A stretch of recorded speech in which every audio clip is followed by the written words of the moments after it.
Poker. To most, it is just a game. To others, it is a way of life. Welcome to the WPT World Championship at Wynn, Las Vegas. Many people come and go in a poker tournament, each with their own story of how they got there and where they are going. To me, it's very obvious why specifically no-limit hold'em tournaments have kind of been the staple of, let's just call it mainstream poker, for the past 20 years. In every tournament, there can only be one winner. One person with all the chips. I think that's really the main difference, is just how big of an event it is, how important it is, both for Wynn and WPT, and of course myself. In this film, we'll start by following one player and continue following the opponent who eliminates them, following the chips from the beginning. Feeling good. Getting excited. It's starting to get real. About to go register. To the end. Already locked up $1 million and playing for 4.5 more, so let's go. As they exit one hand, does money just go in here? And enter another. Till eventually, they become the ultimate stack.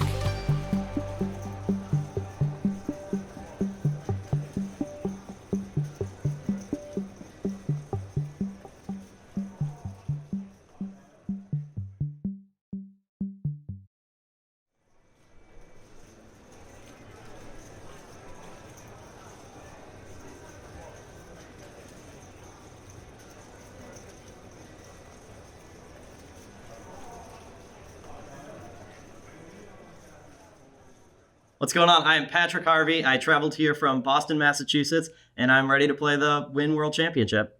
The WPT Championship has become one of the biggest poker tournaments in the world. Last year, it had a prize pool just over $15 million. And this year, they are guaranteeing $40 million, making it the stop on every poker player's calendar. What makes this event so unique and special is not only is it the biggest WPT of the season, but it has the biggest guarantee in poker history on it. $40 million is, I've never heard of that before. It's never been done before. And I just was in awe. I was wondering, how, in fact, you were going to be able to get that many people playing here until I saw the setup.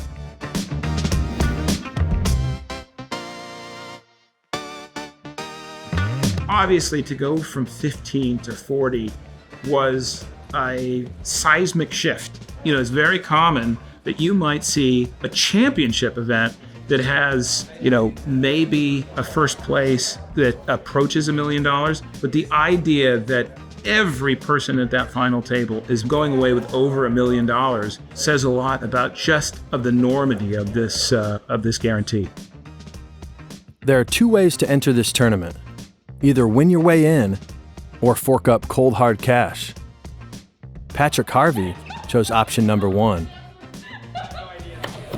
Let's fucking go! Woo! The excitement was very, very real in that moment. I saw the pool right there in the background. I had my bathing suit on. Woo! World Poker Tour, December of this year. We're gonna win it all, baby. $5 million. Let's go!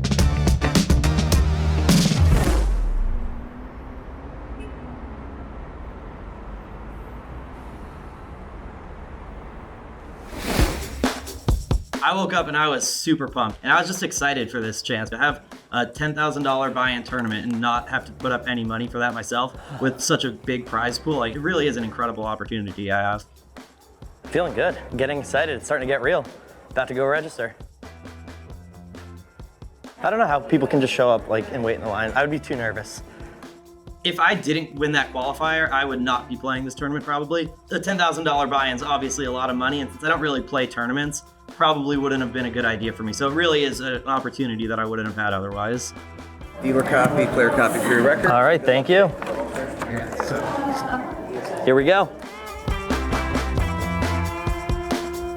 To me, it's very obvious why poker tournaments, specifically no-limit hold'em tournaments, have kind of been the staple of, let's just call it mainstream poker, for the past 20 years. Specifically, the ability to invest a very small amount of money, in this case, Well, let me rephrase, I guess. $10,000 is definitely not a small amount of money, but $10,000 is a very small amount of money compared to a potential $5 million first place.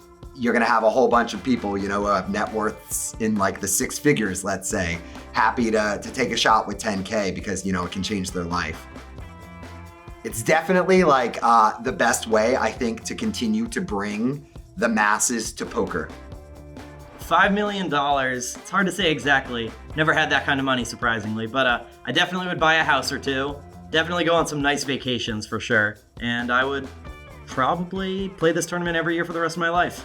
Maybe a lake house, who knows? Maybe all of it, why not? I mean, $5 million is a lot of money, you can do a lot with that. Large prize pools attract players of all types, both professional and non. The beauty of tournament poker is your skill level does not determine your ultimate payout. On any given day, the average Joe can simply register a tournament and 7 days later be an instant millionaire. I think some of my frustration with tournaments is I've literally never done well. Like my whole career, I've never final tabled like a single tournament, you know?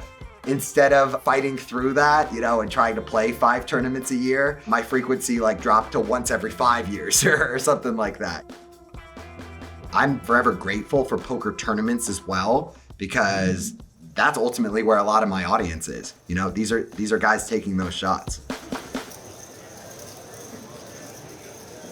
Hi everybody, and welcome to the WPT World Championship at Wynn Las Vegas. It is so nice to see so many familiar faces. On behalf of the World Poker Tour, we just want to say thank you so much for supporting us. Help me welcome the Director of Poker Operations, Garrett Adelstein, Executive Tour Director of the World Poker Tour, Matt Savage, and the first WPT champion. Let's hear him for Dust Hansen. Hello. What can I say? It's awesome to be back here, where it all started with the World Poker Tour. What an awesome room. Set up, what a tournament, 40 million guaranteed. Only one thing to do, shuffle up a deal. Good luck, guys. Tournaments work like this. You take an amount of cash, that's the buy-in. You exchange that for your tournament chips, and then you try and survive in the tournament as long as you can, hopefully reaching the final table and lastly winning the tournament. But your real job is to convert those tournament chips back into prize money by going deep in the event. Tournament poker can be broken down into stages. So at this stage, we're just trying to get our chips in, we're trying to accumulate a stack and have an image. They're gonna come in thinking that, oh, there's no way this guy is willing to make a big bluff or call down light, but I am willing to do those things. I'm not here for the min cash, I'm really trying to make a deep run. So I think just establishing that I belong here is gonna be huge for me. I'm not just a lucky contest winner, like I can hang in this field.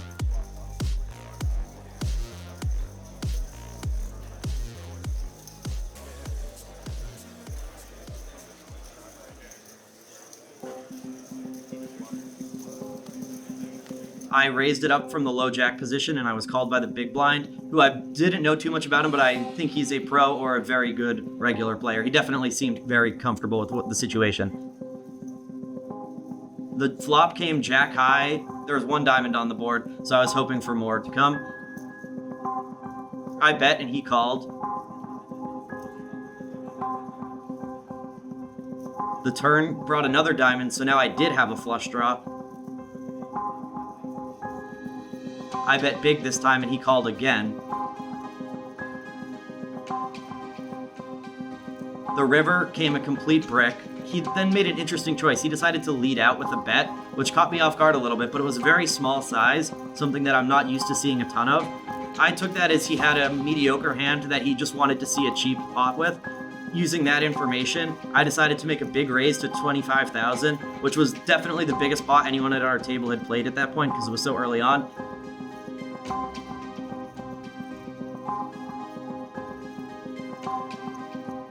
And he tanked for a solid minute or two before finally folding.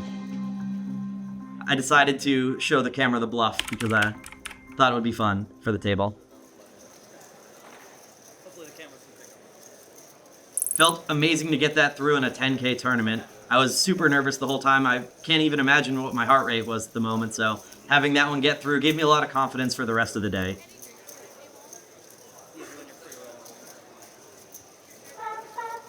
It's been a pretty fun day so far. I started off getting really hot. I doubled my starting stack in the first hour and a half or so. From there, I sort of was around between like 170 and 230 for almost the entire day. Honestly, I was never all in at risk at any point. I was never really in too much danger. I didn't have a lot of super tough spots. Then I caught a little bit of fire at the end. I got some nice bluffs through, and I bagged 303 for the day, which should be just about average stack, so I'm feeling pretty good. Yeah, so I have 4 days till I have to play again, which is actually, it's a pretty good amount of time while I'm in Vegas. Probably gonna do a small amount of studying, but I really don't want to try and overload too much. I never was really good at cramming things in, so I'm gonna just try and have some fun. Going to the Raiders game on Thursday. I'm gonna see some friends that are out here, and yeah, maybe a little bit of studying, but we'll see how that part goes. It's Las Vegas, there's a lot of stuff going on.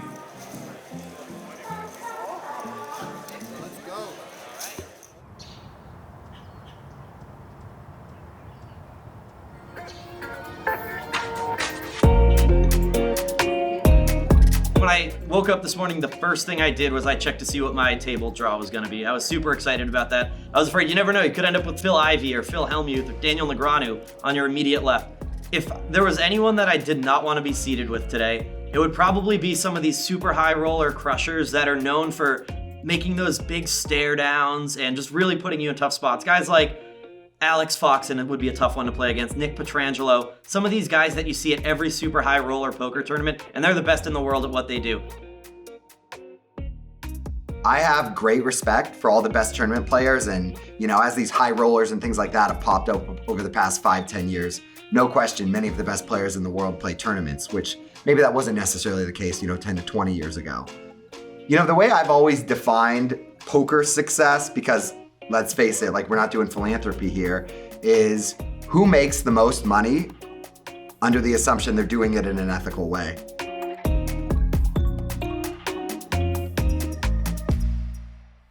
The top 1% of tournament players derive their success from a mix of experience, practice, study, and intuition. There are some players who spend an amount of time studying every single day. There are some players who never study and rely on intuition, but ultimately having experience being deep in these events is really impactful so you don't crack under the pressure.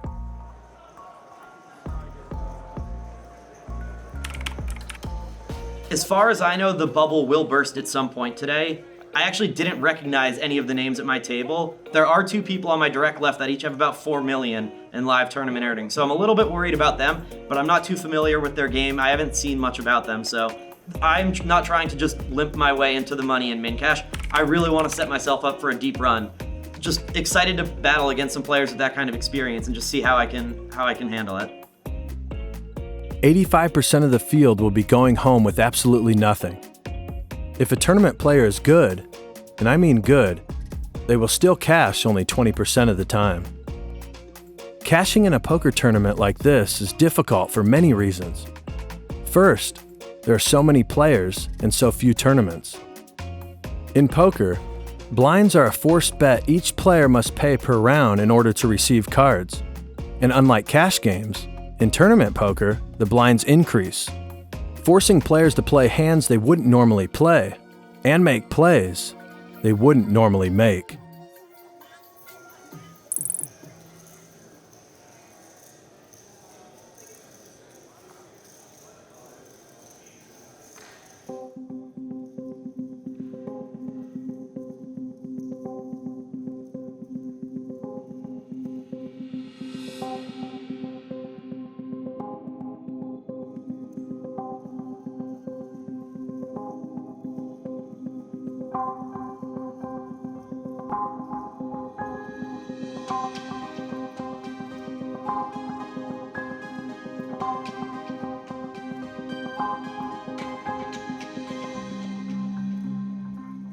Jammed all in with the pocket 8s, got called. He had pocket 7s and we held, so I'm feeling good. Back up around 30-ish big blinds. I'm sitting on 375 heading into the 12K big blind level. After that double, I feel good. We're getting close to the money now and I have a reasonable stack.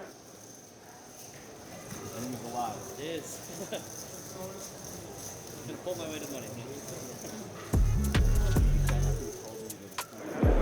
I'm starting to feel nervous now that we're getting a little bit closer to the bubble. I went into the day, I was pretty confident, and I still am, but the money pressure is starting to get real. We're only about 350-ish people away from the money, so that pressure is real, but I'm excited to see where it goes. I'm in a good spot still. Mentally, I think I'm doing all right, just a little bit nervous. If I am able to cash, that would be my biggest tournament cash ever. I think I've only cashed 1 or 2 tournaments in my life, so I really don't play these, so this would be by far the biggest.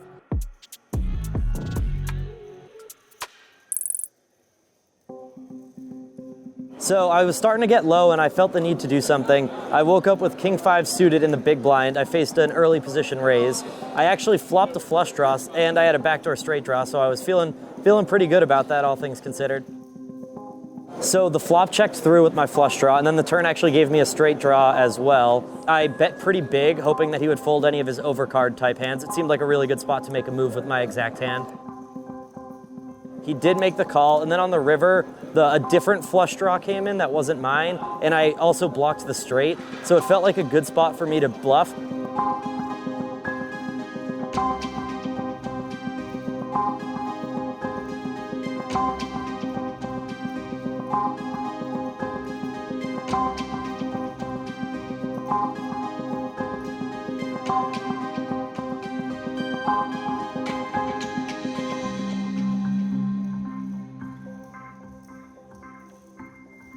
I actually wish I had gone all in there. I know he ended up making an ace-high call down, and if I went all in there, there was no way he was gonna make that call, but it happens. I got short after that, so it is what it is.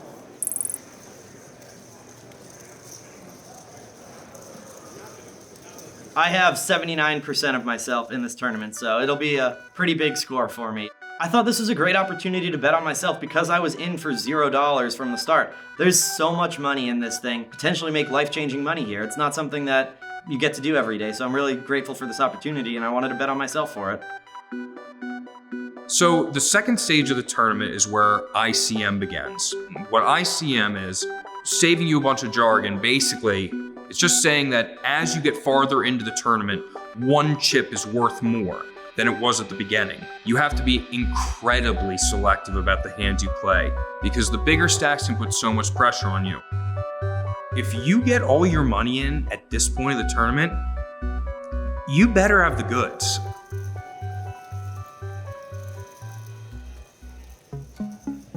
So at this point, I'm super short stack. I look down at pocket tens, facing an early position raise and then another caller.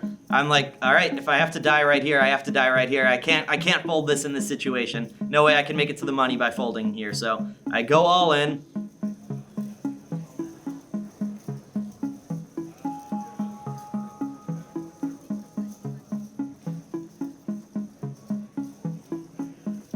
The player who raised originally thought for a bit and folded. I was very thankful to see that. And then I am literally just praying that the other guy folds. I don't want to get into a flipping type situation. Even if I'm a slight favorite, I don't want to be eliminated. More than happy to just take home that dead money.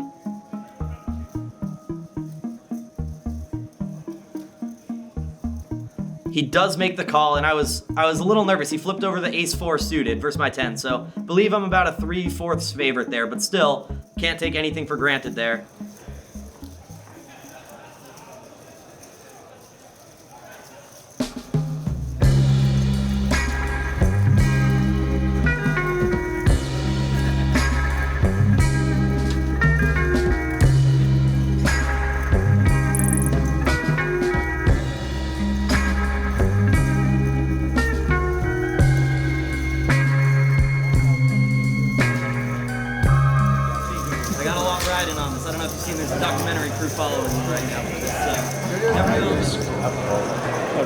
Pocket kings, first pocket jacks, ace, 10, 10,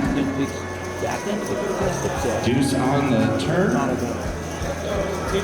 jack, attack on the river, knows one, more clear. That is going to be 481 players remaining.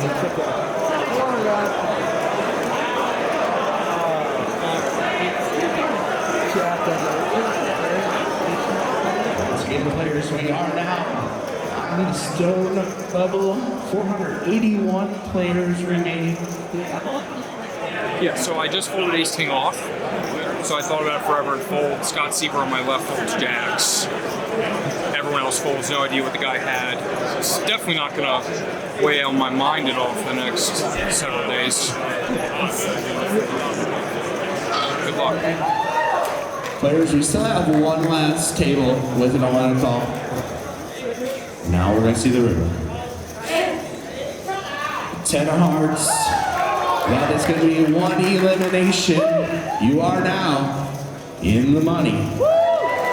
Please give yourselves a big round of applause. You're in the money in the 2023 WPT World Championship.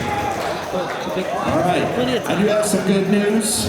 That was the last hand of the night. We are going to bag you up. You're going to be coming back tomorrow in the money. Yeah, that is actually insane. All right, man. Woo! We are in the money. We just got into the money here. I made it. I only had 6 big blinds at the end. I did a lot of folding the last hour or so. Made a few tight folds, but I really just didn't want to risk losing it with a mediocre hand. It's not like I folded kings or anything. I didn't have anything that good, but made a lot of big folds. Here we are in the money. 18.7K locked up right now.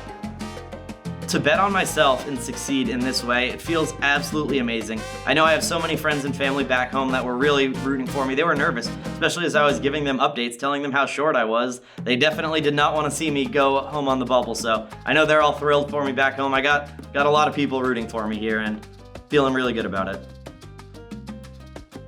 Now we're going up to the feature table. I've got about 1.7 million and feeling really, really good. Thought that I might just bust to start the day, but now I'm hopefully gonna make a nice run in this thing. Day 3 in a poker tournament is so great because you are already guaranteed double your money. And for a guy like Patrick, now he has nothing to lose and everything to gain. I do think I have a chance to win this tournament. I will need to get some good hands early. There's no way I can win this tournament at this point, being so short stacked without a lot of luck. I haven't had a whole lot of luck so far. I haven't had any aces, I haven't had kings, I haven't had any flop sets. I've only had one straight and it was in a small pot, so maybe I'm saving all the run good for today, and if that's the case, then I could make a run at this thing. Crazier things have happened. All you need is a chip and a chair, so I guess we'll see how it goes.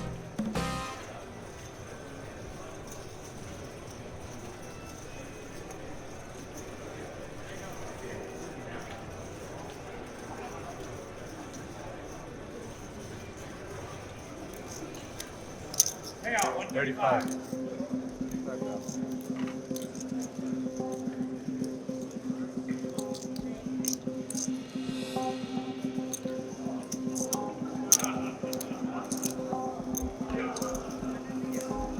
All in.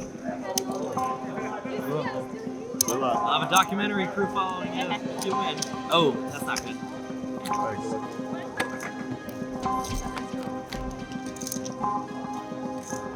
Good flop for you. 5. Still 5. Yep. Oh, that works. That's That wow. works. I'll take it. Wow. All right. Wow. I think you're destined to Right? Wow. What a time. Small blind, big blind, 10 things out, 15 out. Good run out. If you hit the queen, I don't mind. Like she said. Chop's okay too, but it's hard to chop. Good luck. You got a documentary crew following you now, so All pressure's right. on. It'll be a 6 story when I win it. Payout, table 231. Hey, congrats. Thank you. Good luck to everyone here. Thank you. GG. All right, thank you. Yeah, thank you.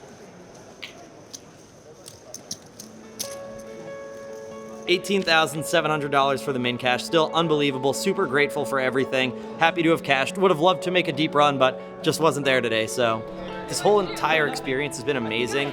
It started with the WPT Global scavenger hunt back in July, and then 4 or 5 months later, here we are. I actually made the money. Incredible. So I turned $0 into almost $19,000. The dealers were amazing. Just everything about this was an incredible poker experience, and I'll never forget this one. This one is really special.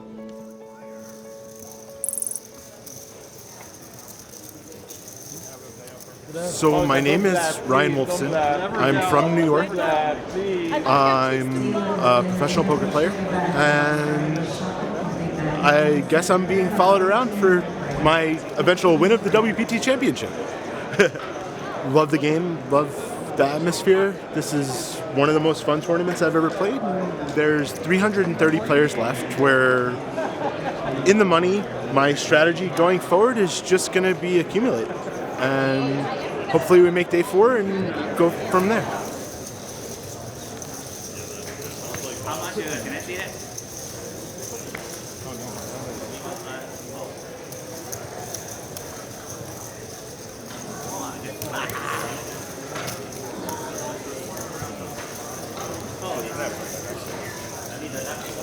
Yeah. No worries. You can get the depression. I'll tell her a 5. She gets the roll call. No, I can't. I already told those people I was listening. I told them. What do you got? This is field order? No, that's How are we saying?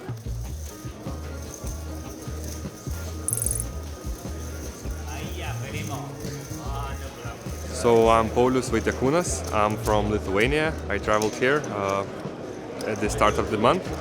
I consider myself semi-professional. I study, but I have other business as well. So I like to compete, and poker is one of the best ways to compete.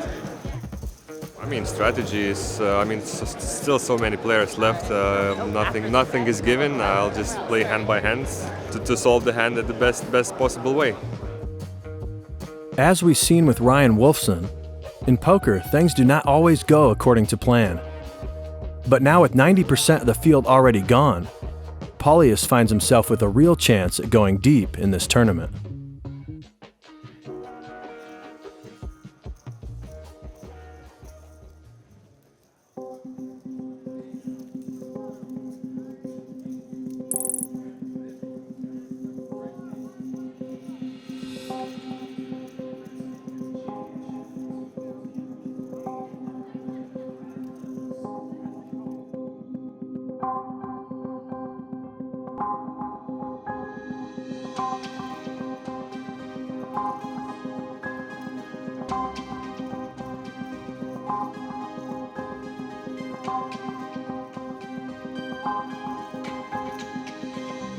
Boom!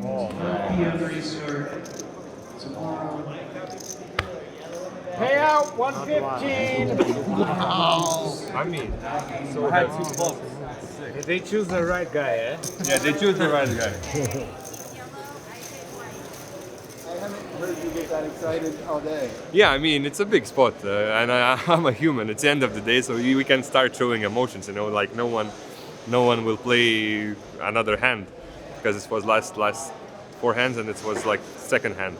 So yeah, I mean, it's nice to hit the queen instantly without any sweat. I mean, this table was tough for sure. I didn't have any good hands. Yeah, now I just get it in with a draw. I got lucky. It was a 50-50 spot. I have 7.2 million and we're coming back at 60k big blinds, so I'll have 120 big blinds. There's 132 players left. Average is 2.9 million. I'm probably top 5, top 8 at the tournament, which is a good position to be at. I'm looking forward to tomorrow. The strategy will be the same. I play one hand at a time. Figure out my table. Don't punt. And yeah, we'll see how it goes tomorrow. I'm just checking my focus. So I don't know if you've done digging, but this year I also won a bracelet, and I won $1 million online. So good year so far. All right, let's go. All right. So I'm 29 and I have been playing poker for 14 years now. So I started with my friends after school, and then I moved to UK to study for my undergrad, and I started playing spin and goes there. I became one of the top spin and go players in the world. I played the high stakes. I had a stable, actually I had 2 stables that I sold, and then after that I moved to tournaments because I realized that spin and goes is kinda boring in the long run, and tournaments gives you more, more emotions and more to achieve to. I've been playing like tournaments now for a good 3 to 4 years. And the bracelet, I actually won online bracelet. It was back home. I didn't plan to play the tournament, but my friends were having barbecue. I just fired up the tournament. I made day 2. On day 2, I had a drone show to do, and I won the bracelet 15 minutes before the show happened in my car.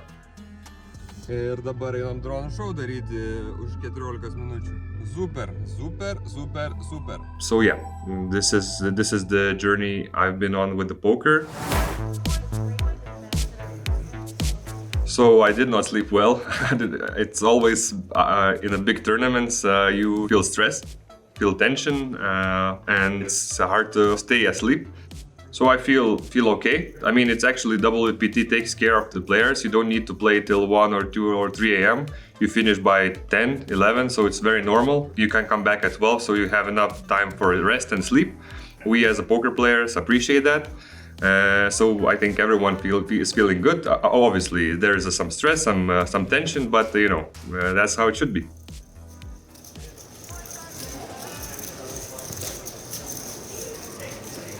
I mean, when you look at the fields at the beginning of the World Poker Tour 2 decades ago, and it was so exciting if a couple hundred people would show up, and now to see thousands and thousands of people representing multiple nations throughout the world is amazingly encouraging. And I think the global growth has made a very big impact.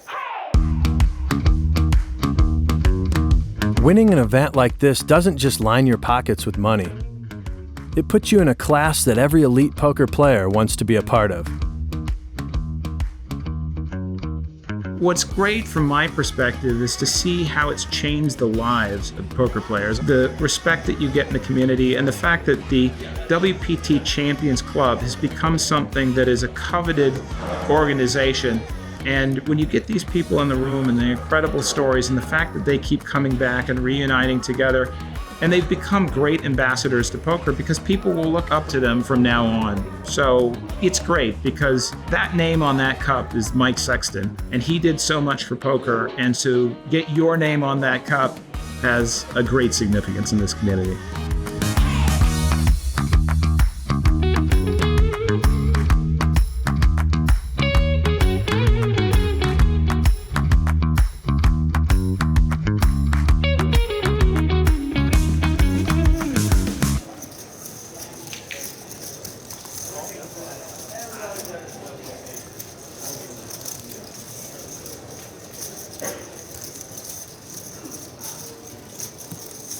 I mean, it's still so many people left that I do not, expect anything yet. Yeah, I'm gonna play as I played yesterday, one hand at a time. Don't think, what's happening in 10 minutes or what happened before.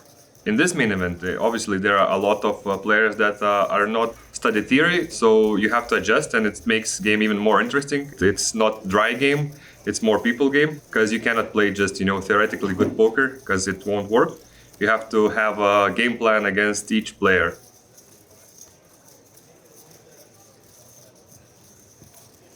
The best professional poker players are obsessed with the game. They are relentless about dissecting their opponents, watching streams of final tables to try and pick up on small tendencies or little live tells, and they really make poker the top priority in their life.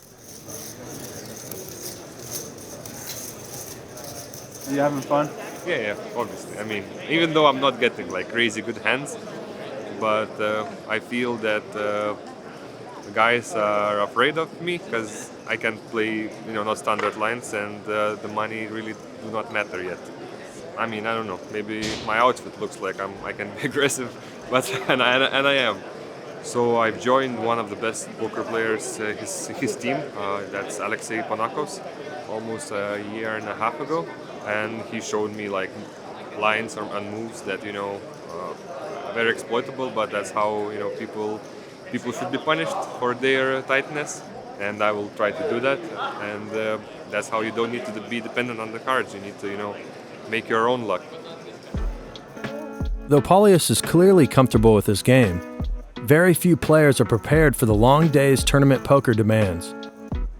In this tournament, players are only given a 20-minute break every 2 hours. Players must stay focused and play their A game throughout the day. And as anyone who has ever played the game before can confirm, in No Limit Hold'em, 8 hours of hard work can be erased by one hand. What makes winning poker tournaments so difficult is that you need the perfect combination of skill and luck to fall your way over those given days, coupled with players making mistakes due to lack of experience, players making mistakes because of the amount of pressure they're under, players making mistakes because they're tired, and this goes on for days and long hours, so things have to really align.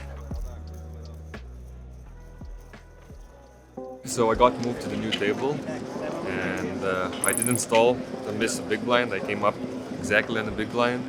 First hand I got dealt Jack 8, Jack of diamonds, 8 of clubs. Guy opens from UTG. I flat from big blind. Flop is 9, 6, 7, all diamonds. I check, he bets. Turn is a jack. I have Jack of diamonds. Check, bet small. I call. River is a jack. I check, and he takes like 6 or 5 time banks, and I mean almost jams, leaves himself 2 big blinds. I call. He has queen 10 off with no diamond, no nothing, so I win the first hand.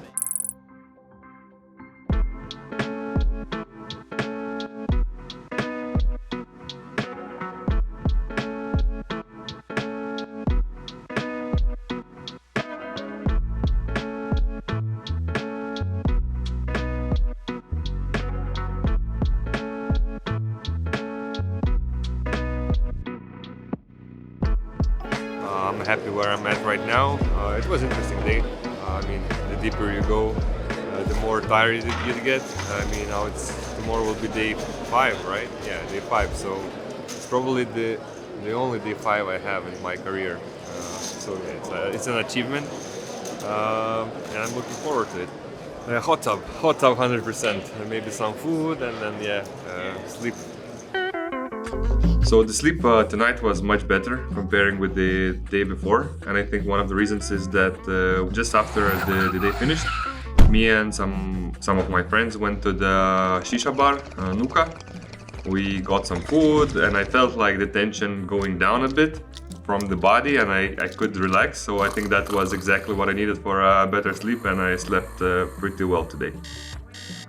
So I woke up, I went to the basketball court, I shoot around a bit, I do some stretching, some mild activity, and then we reviewed opponents that I have and just checked some spots with my coach and the team. I'm not happy, neither happy, neither unhappy, because job's not done, and I will be happy when the tournament's finished. Doesn't matter how it goes. But for now, I feel indifferent about happiness.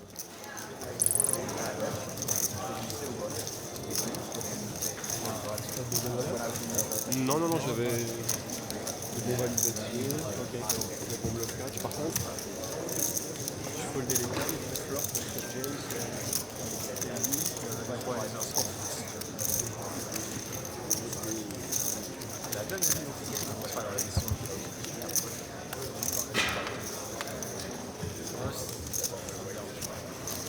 I mean, we're free rolling for 3 million chips after the last hand, so I mean, I'm happy how it played out. It was a big cooler, so he should be tilted a bit. It should always get it in with this position. So yeah, I'm happy where I am. I won one hand in the whole level, which was a bluff. So I mean, I hadn't made any hands, and yeah, I mean, I'm feeling good.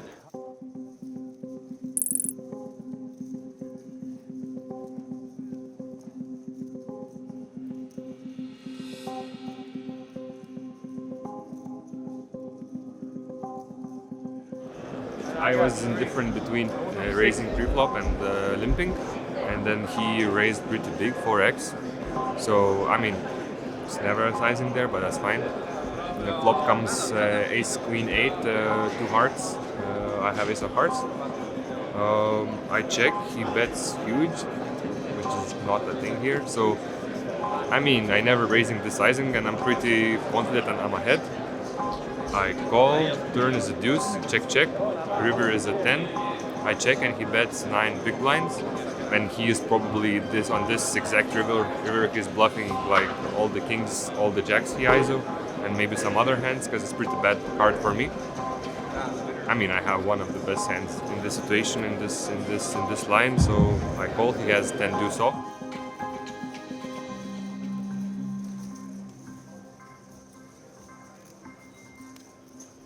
You cannot win all the hands because no one will play with you. So you meant to lose some. You just tournament poker is about surviving. And as long as you have at least one chip, you're in. Anything can happen.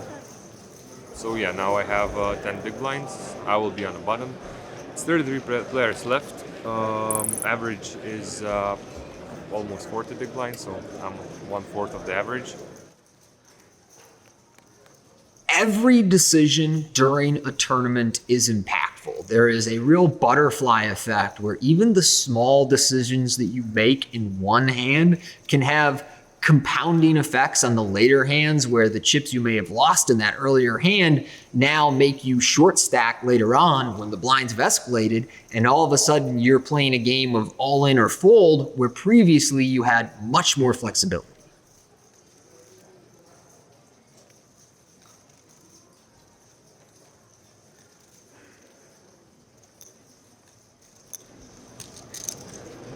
$1.1 million.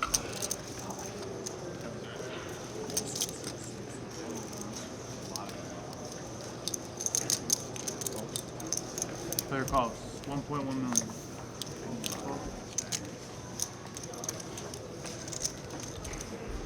Heads up.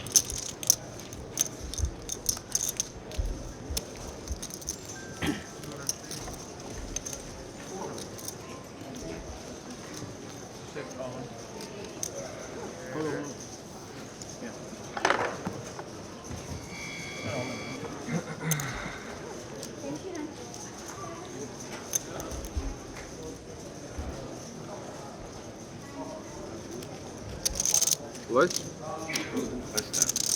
Should I fold? Whatever you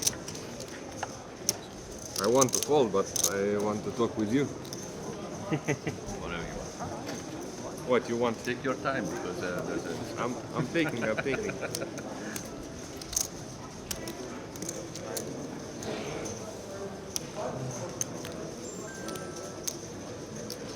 King 10, ace 10. Ace 10 you probably should. If there's a big jump, I'm calling for sure.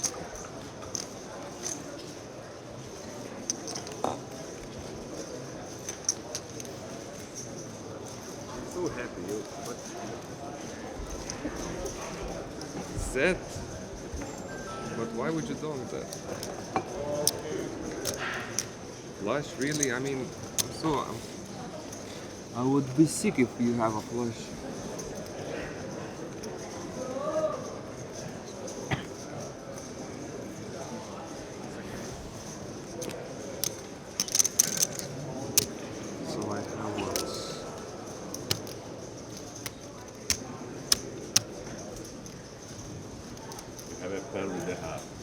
Huh? Pair with heart. Hey, the heart I called snap. Oh, flush. I have flush? Flush is already in there. You have flush? Tell me honest. Tell me what you want me to do. You guys gotta be easy on the table talk. I don't think you can ask what he has. Talk about what he has. So gross. Really flush. I mean, I'm dead against flush. That's the problem. Toss. King 10. King of hearts. Okay. No flush dealer. One time.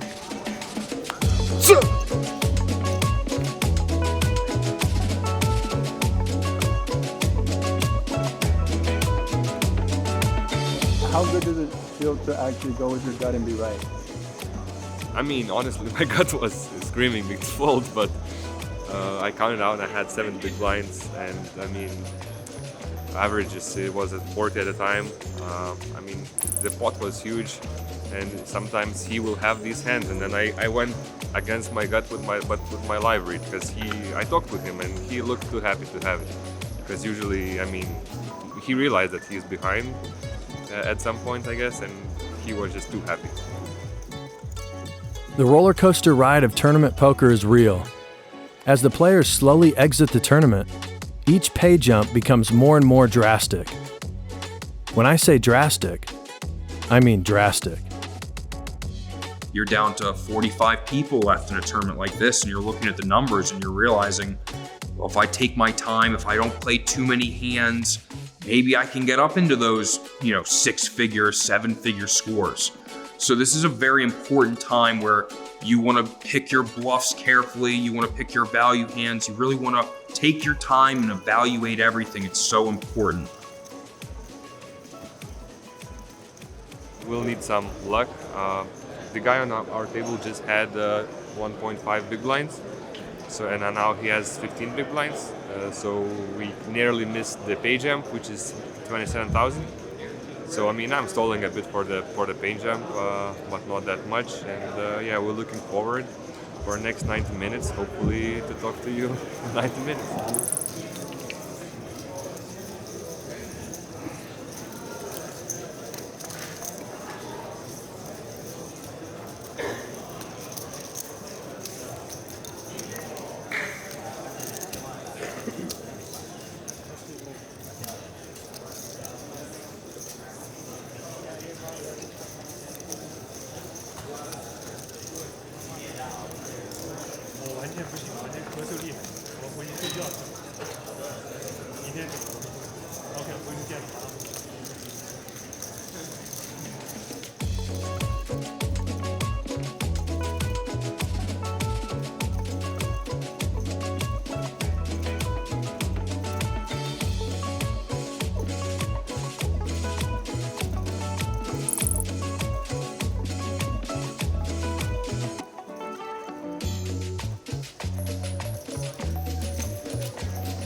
I discussed some strategy. Basically, you just win every flip. Not even a flip. Yeah, not even still. So having less chips is easier to play. I mean, it's hard to do any mistakes. And when you have a bigger stack, you have more responsibility to build it up and keep it going.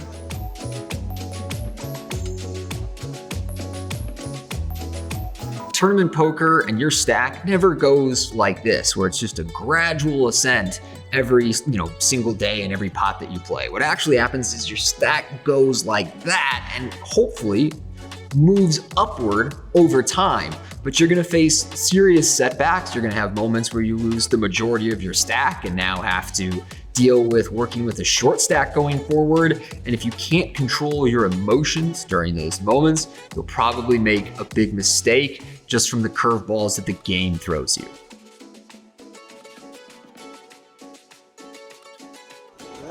All right, my man. This is your first bag of a day 5. How does it feel? I mean, it feels great. Yeah, it is a really amazing run. And you guys making it even more special. I've been with you 3 days already. So yeah, all good. I mean, I look up just for the pay jumps, but I don't feel it yet. I mean, it's a big amount, obviously. I just take it a concern mathematically. What's the best play when the money jumps are like this? It's very heavy on top, so money shouldn't matter until you're like top 5 or top 3. Looking forward tomorrow. I will have 16 bigs, which is, for some players, is a short stack. For me, it's a comfortable place to be in. I timed it correctly to be on the button, so I'm very proud of that. there's a lot of good players left, but you know, it's to beat 15 and to get that 5.7 or 6 million, it's possible to everyone.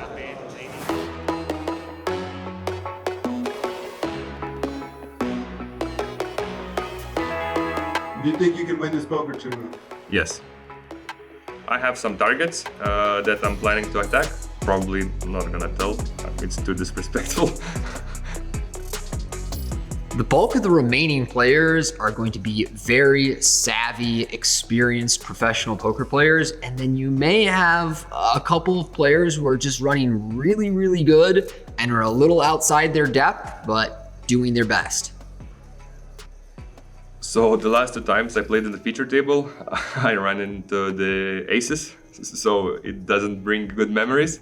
I mean, feature tables are a little different, you have to adjust, and for some players who are not experienced as much, I think it brings more anxiety and nervousness. Players who've been there before, they feel more comfortable with all the lights and with all the extra pressure the feature tables adds on. Massive shout out to in the each and every one of you. Turbo, I had like 4 bigs. I rolled back. Joining myself and Jesse Sylvia for this day 6 coverage. Playing down to 6 today. I have Lucky Chu at my table. He probably doesn't know who I am, but I know who he is. I watched how he played in multiple events on the feature tables. I played with Moorman online live for many years now, but obviously he's a big guy in poker world. And some other guys I played for the last 3 days, so I'm pretty know where they at with their strategy and with their aggression. If I win, or if I win a decent amount of money, it would open up some opportunities for me. I would invest in my business and, you know, put something in the stock market and just, you know, enjoy life. I had to be lucky multiple times to be in this spot. I'm grateful to even have an opportunity to play such an amazing event. I do not feel nervous. I feel ready and prepared for today.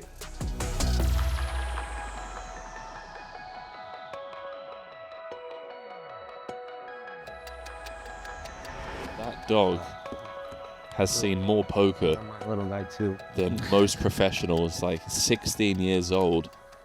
16 years old, he's probably grinded most of the hands that Moorman has. I see that. Yeah, I mean, that's... with him. Desperate time, London, like the city. That's pretty much the time that Moorman started playing, right? 2006, 2007? Yeah. Although I believe London was Katie's dog before Moorman and Katie met. So he missed some of the early years. Okay. Once again, a warm welcome to all of you that have recently stumbled into the stream. Just 1 level into the day. Had 2 eliminations so far. Against Carl Shaw, Ace King against 9s, and Raphael blew out on the outer table. Don't you disappoint? Look at this. Go. Pretty lucky. Yeah. Moorman hasn't sweat out a second card yet. He has no idea how good his hand is. Okay, you do that. Well, you know. I understand. See, I know. Okay. Oh, he has. He's just giving him a. Wow. Good. Yeah, London, why you do that? London, come over here. London. Papa's wishes. I mean, run good. Just stuck in there with Queen Jack. Like quality. Regardless of what year that I'm feeling London like checked into Moorman's life, it's safe to say that dog has seen more. I'll take a chop. More hands than nearly any person on the planet. Well, chop announced from Paulius. I'll take a chop. But Not I need greedy. to pass the blinds. Good start. One that looks very proud of himself.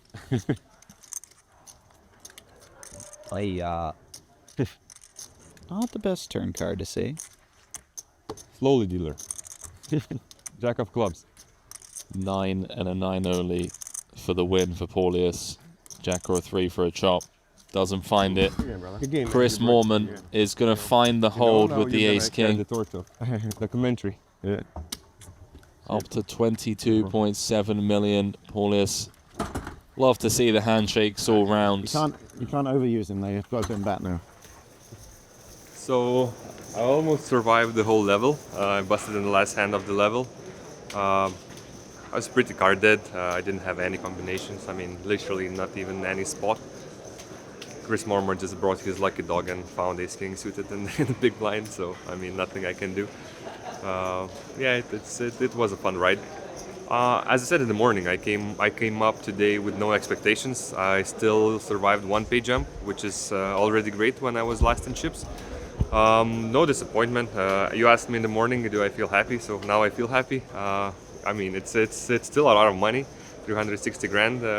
I'll do good with them. Yeah, so no disappointment. I know that I will keep working hard with my poker and with the other ventures, and you know, if you keep working hard, the payoffs will come eventually. You guys made it more special, you know. I mean, we've been together for like 3 days. I mean, it's and you have a nice guy to follow up now, Chris Moorman. I hope he'll do good with my chips. All right, my man. Well, yeah. Again, thank you. Thank you, guys. Appreciate Take care. you. Yeah. Thanks. Good job. See you in the other stops, hopefully.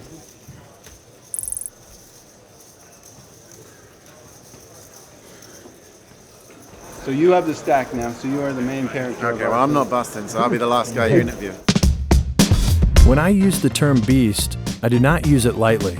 Chris Moorman is an online legend. In 2017, he was marked the all-time leader in career online poker earnings, crossing the 14 million mark. Decorated with titles, with his name already inscribed on the WPT trophy. Because Chris is going nowhere with these aces. I don't care what the guy bets. Chris is gonna bet 525. I'm all in. All in. Cool. It's a foul, there it is. Five of diamonds. Chris Moorman has done it, man. He has taken this title, and as you can see, he is very thankful. Most players are only fortunate enough to live this dream once. For Chris, this might just be another walk in the park. Yeah, at the end of the day, this is just another tournament. Obviously, it's way different, but it's still the same game. Everyone gets 2 cards.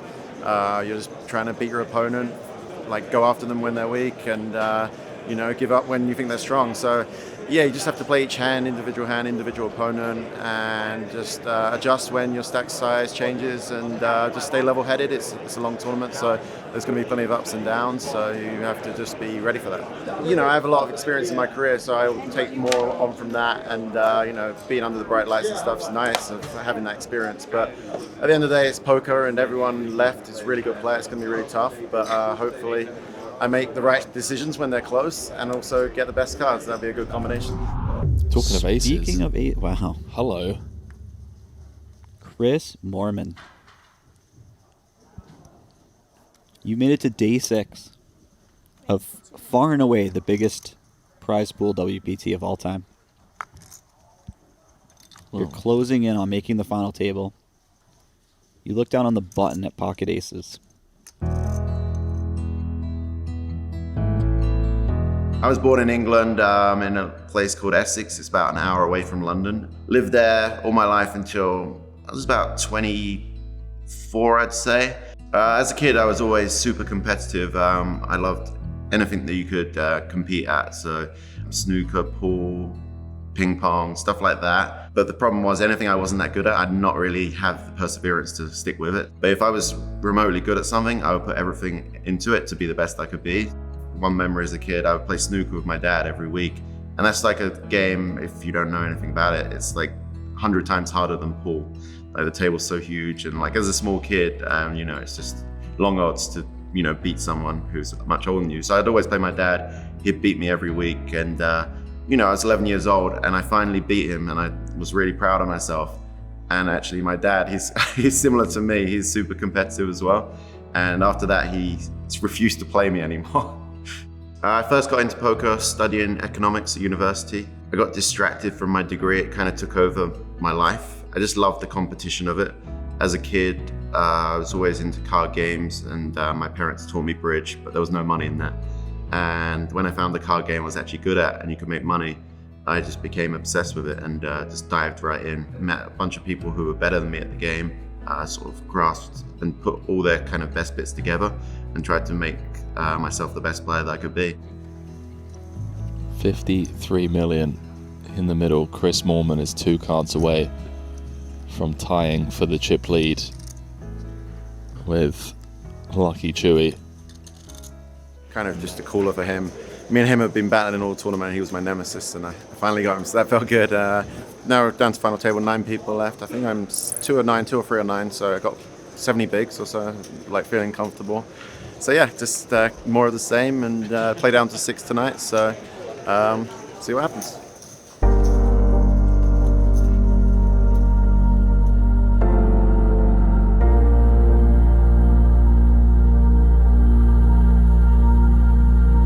So many things I love about poker. I'm quite lucky that 20 years on, pretty much from when I first started playing, I still love it. And it feels a bit crazy because it's just a game of cards, and I still absolutely love it. When it's a big tournament, I'm pumped up for, like an online Sunday, those things, I'm just really excited to play. The time goes fast. You meet so many cool people, you go and experience so many amazing places, and love the game. I don't really feel like when I'm playing most of the time that I'm just doing it because I have to. I do it because I want to, and it's just hard to find a job that you know you love and you enjoy when you're doing it like 5, 6, sometimes 7 days a week.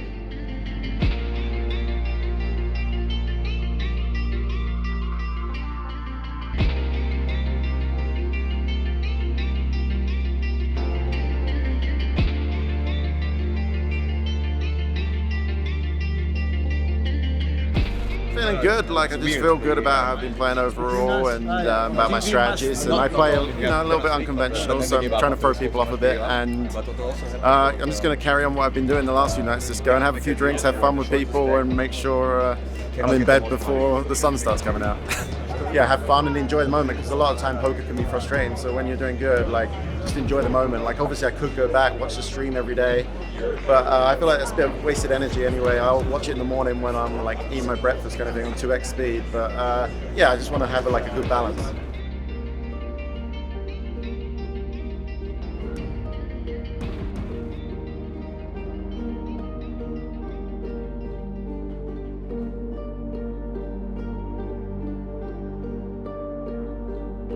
I think that's really the main difference, is just how big of an event it is, how important it is, both for Win and WPT and of course myself. It's just a huge tournament, both in prize pool and number of entrants. So you register the tournament, of course you hope for outcomes like this, but probabilistically it's just not all that likely. And then here we are, so yeah, I'm just super grateful. I don't even really have words to express my gratitude. It's just been phenomenal. Everything's gone right for me, so yeah, it's magnificent.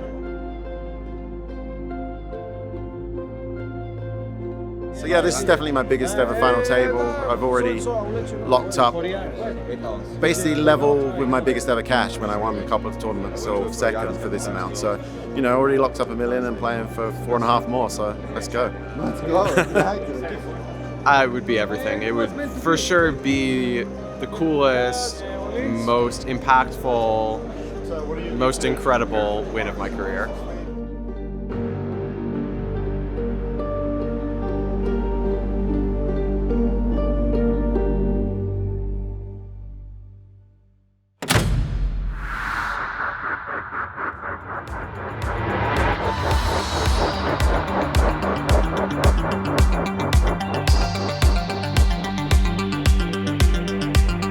How you feeling? Feel good. Yeah. Any nerves? No, it's like LAPC, same again. It's like similar, 90-minute levels, TV shit. So yeah, it's like I'm back 9 years ago. Older and wiser as well.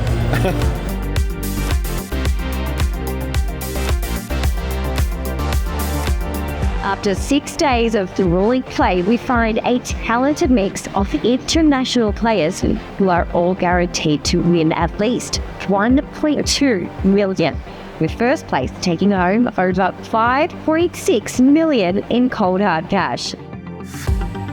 With 6 players left, not only is there massive amounts of money at stake, but there is a title that could define a career.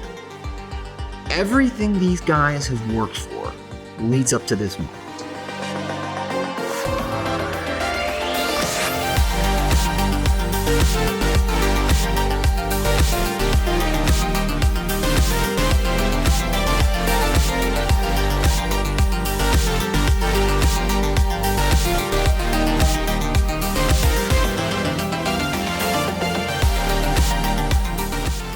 2.5x to go. Note the sizing from Chris here, by the way, from the small. Doesn't need to go huge. Just this size alone really putting the pressure on Ben. He's kind of handcuffed at the moment with Arthur as short as he is. Yeah, Ben in position. He does have one of those hands that can flop a straight flush draw. You know how I feel about folding those pre-flop from the big blinds. But like you said, just super handcuffed with the way the stacks are set up. Oh, look at this. Hello. Top two for Ben Heath. Top pair queen kicker for Chris Moorman. I'm actually not sure how Chris gets away from this one. This one feels inevitable, Jesse. Given that Ben's got just 27 million back. So many straight draws out there. Yeah, Ben's top-notch player. He's been playing the high roller circuit for many years now successfully. He knows what he's doing. He's not going to be overawed by the occasion. He's not going to be scared to make a big cool down. He's not going to be scared to make a big bluff. He's just going to play the hand how he sees fit to play it. So I'm going to try and force him into a mistake, but maybe he forces me into a mistake, and you know, it's warfare out there, and may the best man win. That looks like a sizable turn barrel, Jesse. It's about 7 Wow. million. 4, 5, 7, 8, 10 overcards. Yeah, there's just nearly every card in this deck. But if you feel like Chris can have bluffs here, and obviously Ben knows that Chris is a strong enough player to find the bluffs in this spot, The card is a king of clubs. then slow playing becomes a really nice option. 10 seconds. It looks like the queen 9 will be going for it. Wow. He's reaching for chips. 26 million out there. 11 million. Oh man. 11 million fired into the middle as the backdoor clubs do get there. For Ben, who already had a strong lock on the hand with top 2. 17.5 back, 11 million on request. Obviously Ben thinks he has the best hand a huge majority of the time. The problem for him is that sometimes Chris folds a number of his value hands when Ben jams. And in the off chance that Ben isn't good, saving that last 6 million and giving yourself the chance to spin it up is always nice. Ben Heath wins the pot. Wow. No nonsense from Moorman. Doesn't get attached to his hand. It's like a funny thing. I was like shaking in that last hand, and I just feel like, how could he be so calm? Because for me, I'm just like a nervous wreck, you know? Sepiol finds the hold. Arthur out in 6th for 1,207,000, and with that elimination, Jesse, everyone now guaranteed 1,583,000. I mean, it's so important to him. I wrote a tweet earlier today. I just said, I think he's one of the best in the world. He still studies every day. He falls asleep listening to podcasts, training videos. He's always wanting to get better. He loves the game, you know? And it's a joke about Chris. Like, he'll tell someone about a hand that they played that they won't even remember, that Chris will go, oh, like 4 years ago, you had this in this hand. They're like, I did? He's like, yeah. He just lives, eats, sleeps, breathes poker. This is huge for him, you know? It means so much. And I think it's kind of been a rough year. He felt a little frustrated, so to just like come in and be able to close the year out so strong would be incredible. Moorman now checking it on over to Ben for a third time, with the intention to potentially check jam with that all-important ace of hearts. I mean, I'm certainly not counting that out. Chris is so far beyond capable of pulling the trigger here, and he has the exact type of hand you would want to do that with. If this bluff goes wrong, I easily could have got knocked out. I knew it might not work, you know, but I'd already come to terms with that in my mind. I knew it was a good play, and I was ready to pull the trigger. I didn't want to go to that final table and sit on the fence in a hand and just call and be like, oh, he rivered the top pair, or he rivered 2 pair, of course he did. Like, oh, I had the best hand until the river and it's just unlucky. No, I wanted to be able to play the hand the best way I could. I knew that he probably couldn't call this big of a raise unless he had 1 or 2 specific hands, and I was willing to take the chance that he didn't have those hands. Most of the time this is going to work. I'm going to go for it. He's going to fold. I'm going to have more chips than I started the hand with, and I'm in a better position to win the tournament now. Moorman woke up and chose violence as he comes for the check raise. Oh, it just doesn't get any better than these moments.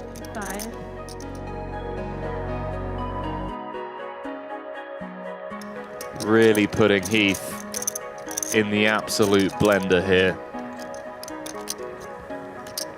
God, this is just such an impossible spot for Ben. He has no blockers. Yep. Wow, look at you go, Chris.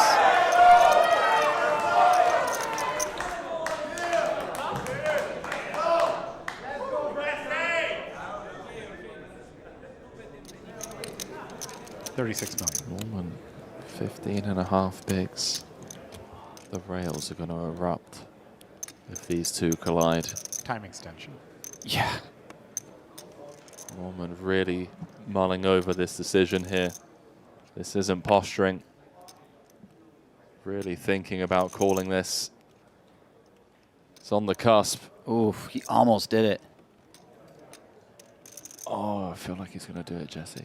I do too. If this were a cash game, he would have flicked it. Oh, he's done it. Oh my goodness. He's made the call. He's got Queen Jack. He's up So against brutal King, Queen. to see King Queen after making that really close decision. Queen Jack for Chris. 68.8 million in the middle as Moorman makes the call out of the big for his final 16.5 big blinds.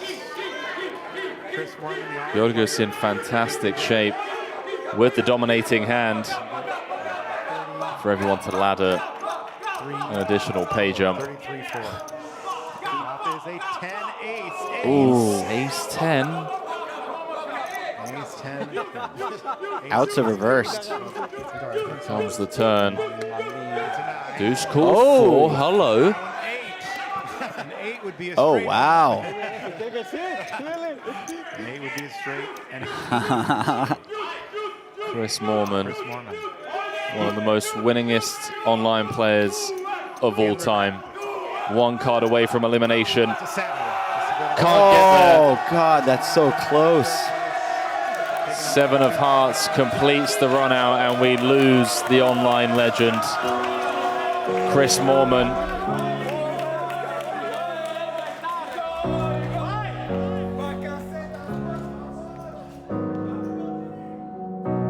When I got knocked out in 4th place, it's one of those weird emotions, right? You cash for over $2 million. I've been playing poker for, nearly 20 years, and this is almost double what I've won before in one tournament. So you have to feel happy. You have to feel good about things. The one thing I did take from it was there wasn't really anything on the final table that I would have done differently. And so many times in poker, you can always do something differently. You sort of mad at yourself about something.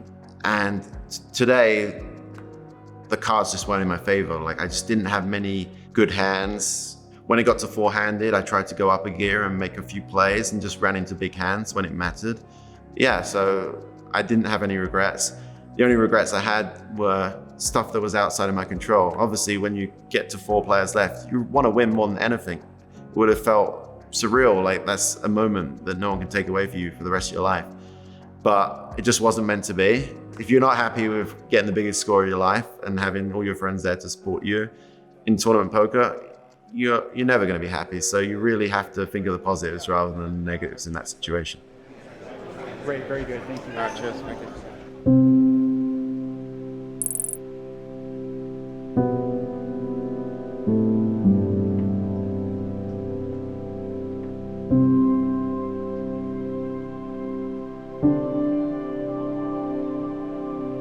So Giorgio actually was one of the guys I fighted the most on online. We played really a lot against each other and was one of the guys who really closed tournaments. Like, he won so many scoops, bracelets. He's a really good player, especially in this kind of field.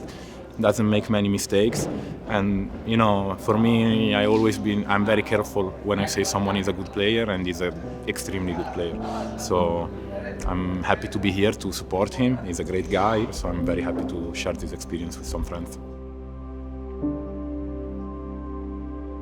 By the way, no talks of a deal at all. And you have to ask yourself at this stack depth, around 40 big blinds average, maybe a little bit more. Yeah, who's saying no to the deal? And why are they saying no? I could see arguments for any of the players at the table denying any deal talks. Obviously, it's easy to say that a player like Chewy has had so much success at the biggest buy-ins, has the most experience, might be him, but honestly, this is...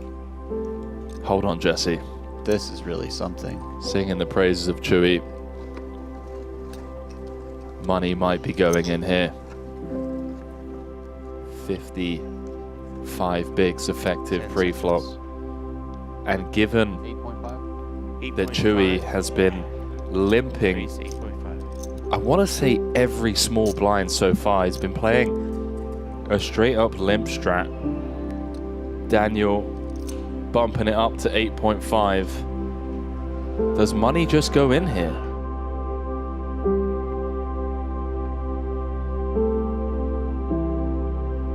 This could be a flip for 80% of the chips in play or something. I mean, go figure. Strap yourselves in, ladies and gentlemen. This is quite easily about to be the biggest flip of both of these players' careers.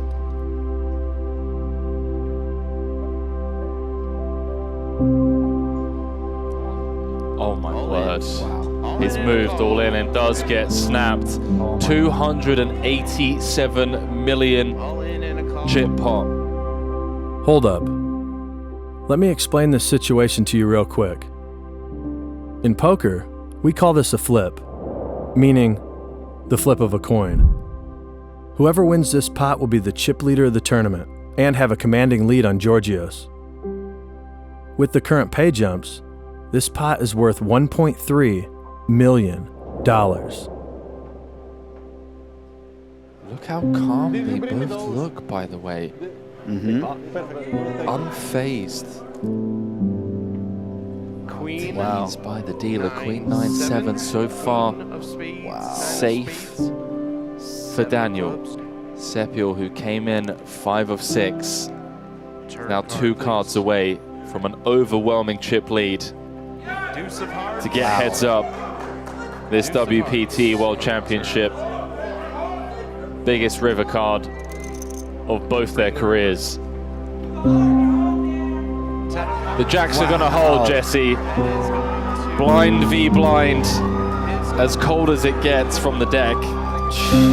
Ace King, not able to get there against the jacks of Sepiol.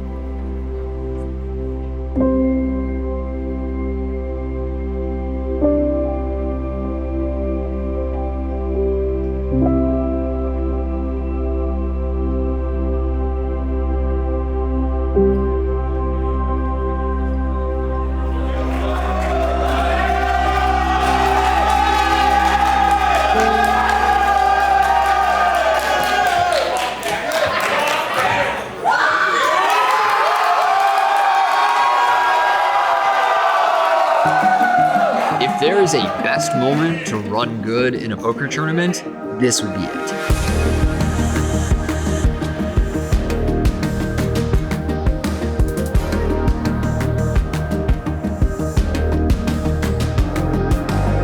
Though second place would still be life-changing, every poker player's dream is to have their name on the title. Money comes and goes in this game, as do the players. But one thing that lasts forever is the title. Though Georgios is short, we have all seen that things can change quickly in this game.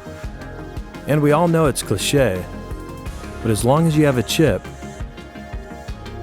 you have a chair.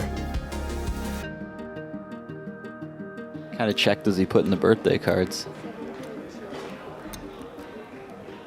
You focus on the checks that you get delivered to your household, Jesse, all right? Georgios' bet, 7.2 million. Sounds like I need to check my privilege, huh? How about this? Straight back. Turn card is a 6. Wow, I mean, how does he just find the 6 of hearts on the turn? 28.9 out there. This could be a pot. This is the type of hand that wants to run it. He's picked up equity. He has no hearts. He has a hand that cannot win at showdown. 15 million.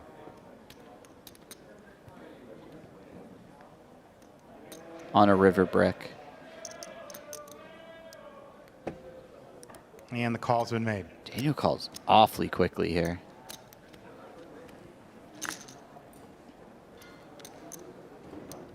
Nine of clubs. On Oh river. my Check God. from Dan.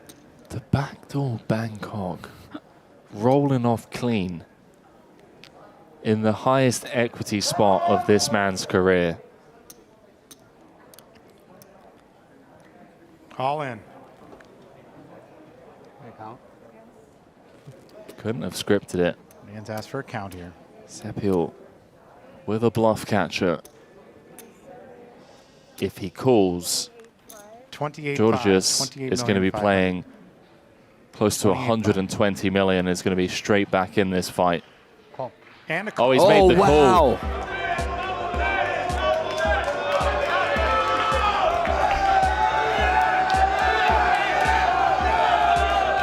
In a poker player's career, they might be in this spot 1, 2, or 3 times ever if they are lucky.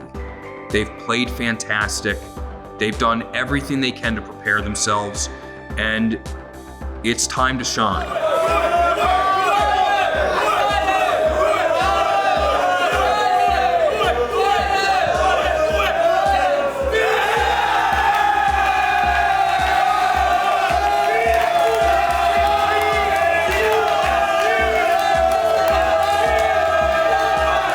I've seen so many players come back when they are really short and running on fumes in this game.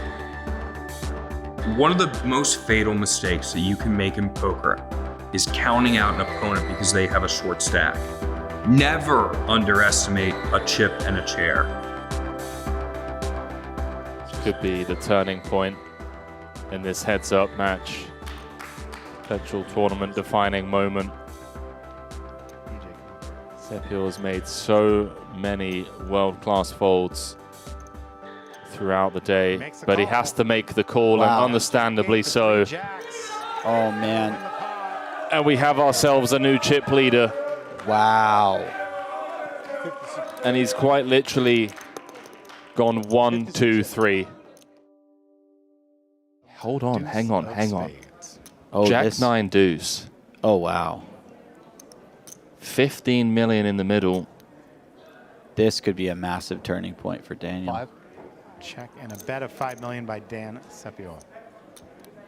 So it went min open, call, Jack 9 deuce, check, 1/3 action on Soteropoulos. He's finding the check raise. Of 1. This could be the turning point 18-5. for Daniel Sepiol, who's been getting put through the ringer. Daniel's loving this. The last 5 hands, top and bottom, and his opponents hit him with the check raise for 3.5x. Dan makes the call. Turn card is the 10 of diamonds. Oh my word. Oh my word. I mean, even more outs now for Georgios. Does he continue firing? Doesn't. Slows down Jesse. The strength of his hand has gone down on this card a little bit, but 35. it's a Damn, great that's 35 hand million. type to check call. He has a lot of outs. Control the size of the pot a little bit.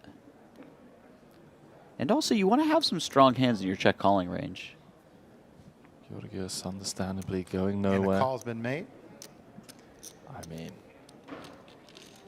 SPR less than Going one. to the river. All right, Jack 9, deuce on the flop, 10 on the turn, 7 of It's spades clean. on the river. 7 of spades on the river.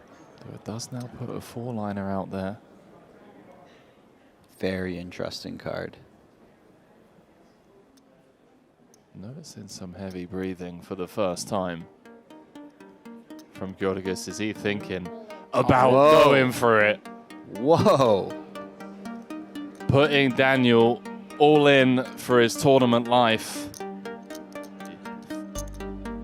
Deliberately trying to fold out hands like this. Other two pair. Oh, he's made the call. Wow. Shows queen, jack, Oh my four, God. jack, Sepiol makes the call. And just like that, regains the chip lead. Queen of clubs, jack of spades.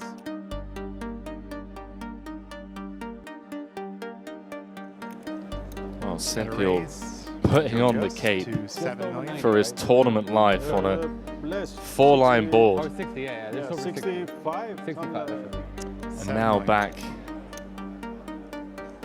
in cruise control after a bit of adversity. All in Oh, over here. And Daniel a call. jamming Three, over king the of top clubs, 3 of hearts for Dan. of the Open queen from over here for Soteropoulos. King of hearts. And just like that, What is the happening man right now? from Greece, from Athens, King 3, king queen. looking likely to be right back in this. Poker is a complicated game. You can do everything right, yet still be wrong. You can do everything wrong and find yourself on top. What people don't see is the journey each person takes to get to this moment. The ups and downs in life they had to face. The odds they had to beat to get here. Nothing in this game is given. More so, it is taken. The idea of winning and losing sometimes clouds our ability to be in the moment.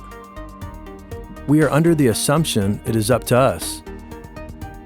But the key to understanding this game is understanding that the outcome we want isn't always what we may get. It is about being the best you can be in the moment, making your decision and letting go. You never know. If you play long enough and give yourself a chance, the chips might just pick you.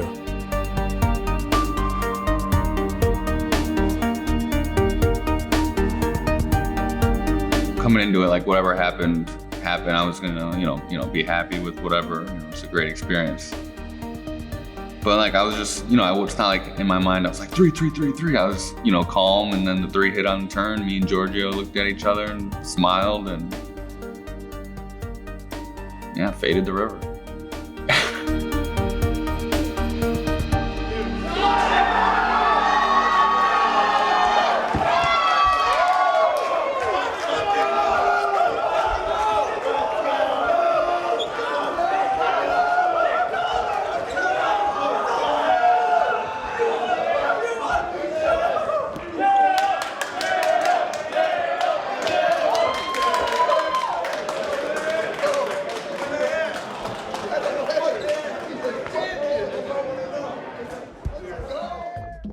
Hey guys, I'm Dan Sepiol, and I'm the ultimate stack. Oh! One take, baby.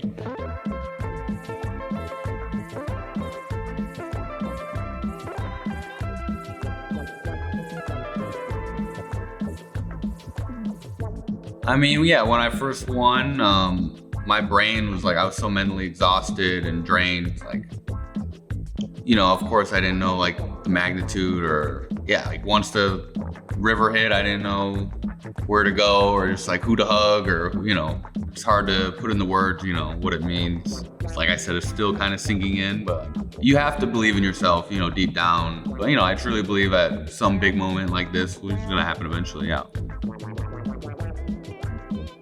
Obviously, I didn't play perfect, but, you know, to my capabilities, I thought I played, like, close to my best.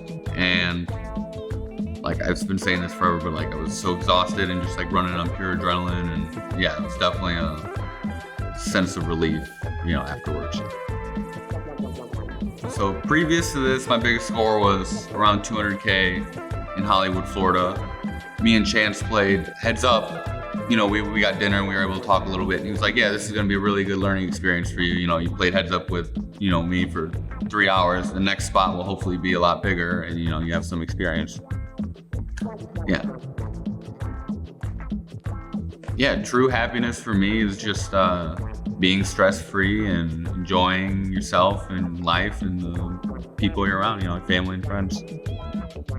I mean, I know how special that moment was for my dad, for sure, so just like, you know, proud to be able to give him that moment. Yeah, share that moment with him and, yeah, all my close friends. All this money gives me a sense of stability, for sure, but at the end of the day, I'm gonna keep playing the same tournaments that I was before, you know, maybe slightly higher stakes, but nothing too crazy, and yeah, I mean, I was able to, you know, buy a nice car and I'll buy my mom and, you know, a couple nice things. That's about it. Yeah, it's truly incredible, you know, the people you meet through poker and the memories you have for a lifetime, the lessons you learn from all your friends, and yeah, thank you, poker.